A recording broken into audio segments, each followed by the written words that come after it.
ভয়ংকৰ পথ দুৰ্ঘটনা আৰু ভয়ংকৰ পথ দুৰ্ঘটনা থিতাতে নিহত হৈ পৰিছে অসমৰ এগৰাকী যুৱতী আৰু ঘটনাৰ পিছত এতিয়া শোকৰ ছাপ পৰিছে সমগ্ৰ অঞ্চল জুৰি আৰু পৰিয়ালৰ মাজত হাহাকাৰময় পৰিৱেশ বিৰাজ কৰিছে কান্দোনত ভাগি পৰিছে এতিয়া পৰিয়াল স্টাৰ্ছমেন প্ৰেজেন্স টাইম ইট বিগ ব্ৰেকিং এই মুহূৰ্তত অসমৰ যুৱতী দুৰ্ঘটনাত পতিত হৈ পৰিছে পুনৰ ভয়ংকৰ দুৰ্ঘটনাত পতিত হৈ পৰিছে অসমৰ যুৱতী পঞ্জাৱত কৰুণ ঘটনা অসমৰ যুৱতীৰ সৈতে এয়াৰ হোষ্টেছ অনিমা ইয়াসমিনৰ সৈতে ভয়ংকৰ ঘটনা সংঘটিত হৈছে আৰু থিতাতে নিহত হৈ পৰিছে অমিনা ইয়াসমিন আৰু তাৰ পিছতে এটা হাহাকাৰময় অৱস্থাত বিৰাজ কৰিছে বাসগৃহত থিতাতে কৰুণ ঘটনা এয়াৰ হোষ্টেছ অনিমা ইয়াসমিনৰ সৈতে জনাইছো ভয়ংকৰ পথ দুৰ্ঘটনা পুনৰ ফেব্ৰুৱাৰী মাহত এয়াৰ হোষ্টেছত চাকৰি যোগদান কৰিছিল অনিমাই আৰু অনিমাৰ নিহত হোৱাৰ খবৰ আহি পৰিছে থিতাতে নিহত অসমৰ যুৱতীগৰাকী কৰ্মসূত্ৰে পঞ্জাৱত থকা অনিমাই মাকলৈ ফোন কৰিছিল ফুৰিবলৈ যোৱা বুলি আৰু ইয়াৰ পিছতে দুৰ্ঘটনাত পতিত হৈ মৃত্যু হয় অনিমা ইয়াসমিনৰ বহিৰাজ্যত সংঘটিত এই দুৰ্ঘটনাৰ পিছতে বাইহাটাৰ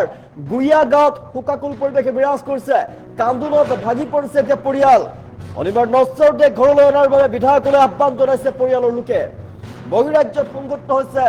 ভয়ংকৰ দুৰ্ঘটনা জনাইছে অনিমাৰ নশ্বৰ দেহ ঘৰলৈ অনাৰ বাবে বিধায়কলৈ আহ্বান জনাইছে পৰিয়ালৰ লোকে পঞ্জাৱত ভয়ংকৰ দুৰ্ঘটনাত পতিত হৈ পৰিছে অসমৰ যুৱতী থিতাতে নিহত হৈ পৰাৰ খবৰ আহি পৰিছে এগৰাকী অসমৰ যুৱতী অনিমা ভয়ংকৰ দুৰ্ঘটনাত পতিত হৈ পৰিছে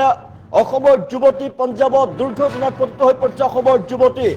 আৰু থিতাতে মৃত্যু হৈছে অসমৰ যুৱতী এয়াৰ হোষ্টেছ অনিমা ইয়াসমিনৰ ফেব্ৰুৱাৰী মাহতে এয়াৰ হোষ্টেজৰ চাকৰি যোগদান কৰিছিল অনিমাই আৰু কৰ্মসূত্ৰে পঞ্জাৱত আছিল আৰু অনিমাই মাকলৈ ফোন কৰিছিল ফুৰিবলৈ যোৱা বুলি ইয়াৰ পিছতে দুৰ্ঘটনাত পতিত হয় মৃত্যু হয় অনিমা ইয়াসমিনৰ বহিৰাজ্যত সংঘটিত দুৰ্ঘটনাৰ পিছতে এতিয়া বাসগৃহত শোকাকুল পৰিৱেশ বিৰাজ কৰিছে বাসগৃহত হাহাকাৰ পৰিৱেশ বিৰাজ কৰিছে পৰিয়ালে কান্দোনত ভাগি পৰিছে পিতৃ মাতৃ শোকত ভাগি পৰা দেখিবলৈ পোৱা গৈছে আৰু সমগ্ৰ অঞ্চল জুৰি এতিয়া শোকাকুল পৰিৱেশ বিৰাজ কৰিছে আমি দেখুৱাইছো এগৰাকী অনিমা ইয়াসমিনে কিছুদিনৰ পূৰ্বে চাকৰি যোগদান কৰিছিলে এয়াৰ হোষ্টেছ আছিলে এগৰাকী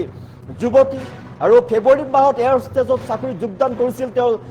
তাৰ পিছতে মাকলৈ ফোন কৰিছিল কৰ্মসূত্ৰে যিহেতু পঞ্জাৱত আছিল পঞ্জাৱত থকা অনিমাই মাকলৈ ফোন কৰিছিল তেওঁ ফুৰিবলৈ যাওঁ বুলি ফোন কৰিছিল তাৰ পিছতে এই দুৰ্ঘটনাৰ খবৰ আহি পৰে ভয়ংকৰ খবৰ আহি পৰে এই খবৰ লাভ কৰাৰ পিছতে এতিয়া পৰিয়ালৰ মাজত হাহাকাৰ পৰিৱেশ বিৰাজ কৰিছে এগৰাকী অসমৰ যুৱতী পঞ্জাৱত মৃত্যু হৈছে ভয়ংকৰ দুৰ্ঘটনাত পতিত হৈ পৰিছে অসমৰ যুৱতী অমিনা ইয়াসমিন আমি দৃষ্টান্ত দেখুৱাইছো অনিমা ইয়াসমিনৰ মৃত্যুৰ খবৰ লাভ কৰাৰ পিছত এতিয়া পৰিয়ালৰ লোক ভাগি পৰা দেখিবলৈ পোৱা গৈছে এগৰাকী অসমীয়া যুৱতীৰ কৰুণ মৃত্যু হৈছে পঞ্জাৱত ভয়ংকৰ পথ দুৰ্ঘটনাত থিতাতে মৃত্যুক সাৱটি ল'ব লগা হৈছে এগৰাকী অসমৰ যুৱতীয়ে পঞ্জাৱৰ পথ দুৰ্ঘটনাত নিহত হৈ পৰিছে অসমৰ যুৱতী জনাই আছো এগৰাকী যুৱতী কৰ্মসূত্ৰে পঞ্জাৱত আছিল আৰু বাইহাটা চাৰিআলিৰ সমীপৱৰ্তী গুইয়া গাঁৱৰ যুৱতী এগৰাকী অনিমা ইয়াসমিন এগৰাকী এয়াৰ হোষ্টেছ আছিলে আৰু কিছুদিনৰ পূৰ্বে তেওঁ চাকৰিত যোগদান কৰিছিলে যুৱতীগৰাকীয়ে যোৱা ফেব্ৰুৱাৰী মাহত যোগদান কৰিছিল নিজৰ চাকৰিত আৰু সোমবাৰে সন্ধিয়াৰ ভাগত ফুৰিবলৈ গৈছিল বান্ধৱীৰ সৈতে ফুৰিবলৈ যোৱাৰ কথা মাকলৈ ফোন কৰি কৈছিলে তাৰ পিছতে কিন্তু দুৰ্ঘটনাত পতিত হৈ পৰাৰ খবৰ আহি পৰে শেষ নিশ্বাস ত্যাগ কৰিছে অনিমা ইয়াসমিনে খবৰ লাভ কৰাৰ পিছতে হাহাকাৰ পৰিৱেশে বিৰাজ কৰিছে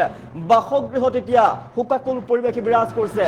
অনিমা ইয়াসমিনৰ সৈতে ভয়ংকৰ ঘটনা সংঘটিত হৈছে থিতাতেই পঞ্জাৱত অসমৰ যুৱতীগৰাকীৰ মৃত্যু হৈছে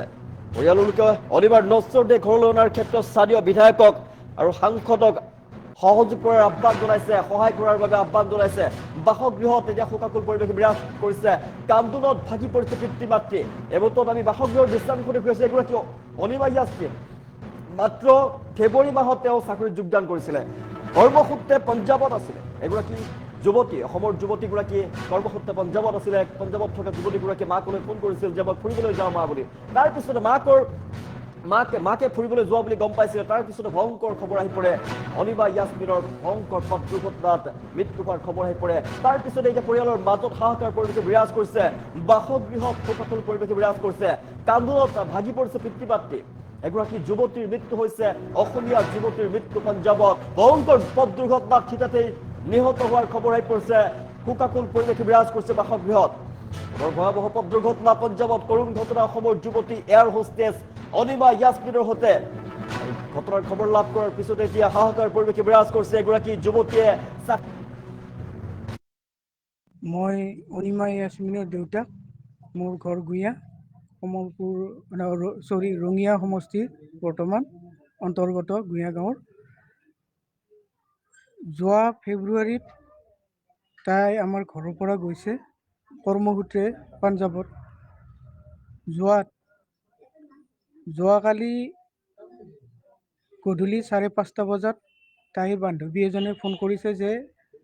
তাইৰ যিখন গাড়ীত উঠিছিলে তাইৰ বন্ধু এজন আৰু তাইৰ সৈতে তিনিজনী ছোৱালী একেলগে ফুৰিবলৈ গৈছে তাৰ আগতে মাকক ফোন কৰিছে যে মা মই ফুৰিব আহিলোঁ মাকে কৈছে যে যোৱা সোনকালে আহিবা লজত তাৰপিছত কৈছে হ'ব তাৰপিছত ক'লে যে ছোৱালীজনী বান্ধৱীজনে ক'লে যে এক্সিডেণ্ট হৈছে গাড়ীখন 3 পাল্টি অৰ্থাৎ ডিভাইডত লাগিছে কিন্তু মই গম পোৱাত এতিয়া মোৰ তাত ভিজুৱেল আহিছে ডিভাইডত লগা নাই এটা লাইটৰ পোষ্টত লাগিছে য'ত তাৰ চুলি পোৱা গৈছে মই দেখিছোঁ এতিয়া ফটোত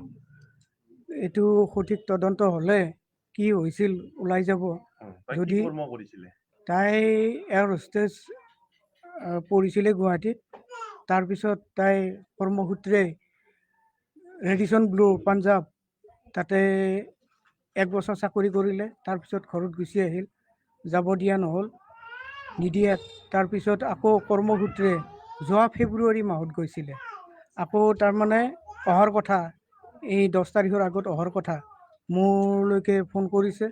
মই কৈছোঁ আহা তুমি বেডিং পত্ৰ আনিব গৈছিলে এইখিনি গতিকে প্ৰশাসনে যদি আমাক সহায় কৰে আমি নথৈ আনন্দিত হ'ম লগতে আমাৰ বিধায়ক মহোদয় মাননীয় ভৱেশ কলিতা ডাঙৰীয়াক মই অনুৰোধ কৰিছোঁ আৰু আমাৰ সাংসদ শইকীয়া মহোদয়ক অনুৰোধ কৰিছোঁ যাতে তেখেতসকলে আমাক সহায় কৰি